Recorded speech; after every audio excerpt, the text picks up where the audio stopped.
ఎన్నికల్లో బూతుల్లో వైసీపీ రౌడీలు గూండాలు బూత్ క్యాప్చరింగ్ చేస్తే ఆ జెండాని మడత పెట్టి కర్ర తీసుకొని ఎదుర్కొనేలాగా అందుకని జెండా సభ పెట్టాం. వైసీపీ పాలనలో జగన్ కళ్ళ ప్రకారం అభివృద్ధికి ఒక మచ్చు తునక, ఒక చక్కటి గీటురాయి. ఆంధ్రప్రదేశ్ రోడ్ల మీద పాలు పోస్తే ఎంత క్లీన్ గా ఉంటాయంటే మన గిన్నెల్లోకి పాలు ఎత్తుకోవచ్చు, అంత క్లీన్ గా ఉంటాయి. తర్వాత చివరిలో మాట్లాడాడు పవన్ కళ్యాణ్ గారు, జనసేన అధినేత. ఏం మాట్లాడాడో నాకు అర్థం కాలేదు, మీకైనా అర్థమైంది ఆలోచించండి. రాజకీయాలకు పనికొచ్చే మనిషినా ఆయన? ఎంత ఆవేశంగా మాట్లాడతాడు, ఎంత అధ్వానంగా మాట్లాడతాడు, ఎంత ఎకిలిగా మాట్లాడతాడు. ఏం మాట్లాడుతున్నాడు? ఏమంటాడు? మఖ్యలు ఎదగదన్ని మడత మంచంలో పెడతావా? ఎక్కడ నేర్చుకున్నావా ఈ డైలాగు? ఎవరు రాశారు ఈ డైలాగు? త్రివిక్రమ్ రాశాడా? ఎవరు రాసిన డైలాగ్ చెప్తున్నావు?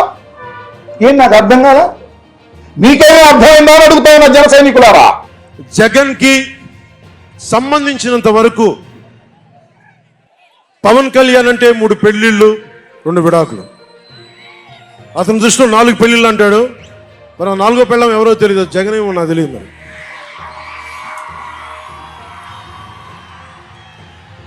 నాకు ఇదే విసుగొస్తుంది. జగన్ లేని 4వ పెళ్ళం అంటే నువ్వేరా.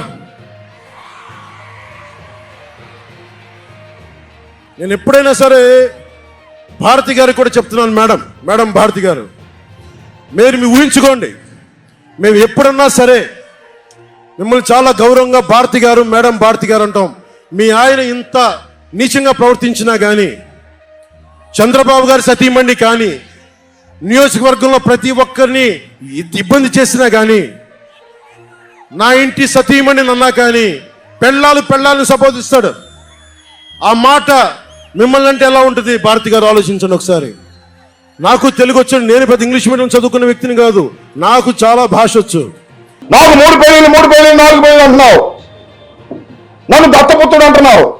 చెప్పని అడుగుతున్నా. ఎస్, నీకు మొదటి పెళ్లి కాలేదా? 2 పెళ్లి కాలేదా? 3 పెళ్లి కాలేదా? 4వ పెళ్లి కాలేదు. 4వ పెళ్ళి నువ్వా అంటున్నావు.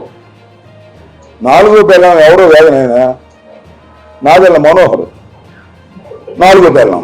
నేను మా చేత ఏం చెప్పించుకుంటా? ఏమి నాకు అర్థం కాలేదు. జగన్మోహన్ రెడ్డి పెళ్ళమా? నీకు చంద్రబాబుకి మొగుడు జగన్మోహన్ రెడ్డి గారు గుర్తుపెట్టుకోమని మనం చేస్తున్నా.